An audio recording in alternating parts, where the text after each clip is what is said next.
Butte is getting ready to commemorate the worst firefighting disaster in Butte's history.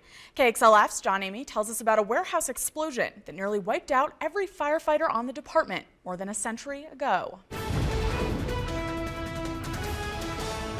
It was on this spot in Butte 123 years ago when a massive explosion would shake the mining city. It blasted out city windows, it shook the city.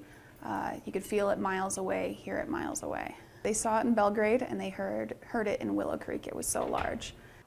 January 15, 1895, Butte firefighters were called out to a fire at the Kenyon Connell warehouse on East Iron Street. They didn't know the warehouse was packed with tons of dynamite. It was the first paid fire department in the greatest city in the Northwest. And they had came to that fire to do what firemen do, and sadly enough, they lost their lives.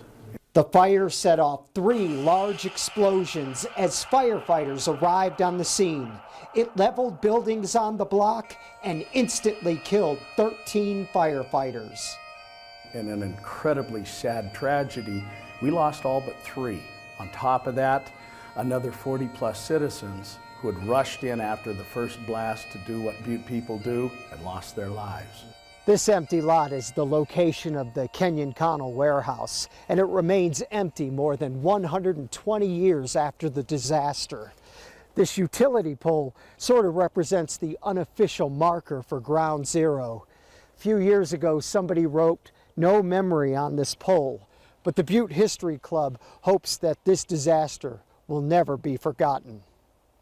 I think it's important for Butte to remember this is the second greatest disaster that Butte has had in its history compared to the Granite Mountain Speculator mine fire, and yet majority of people in this town don't seem to even know about this one.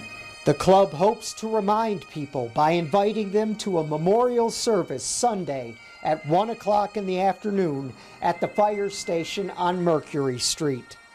In Butte, John Amy, MTN News. Thank you for that, John. The club will unveil plans at the ceremony to build a memorial in honor of the more than 50 people who died in the blast.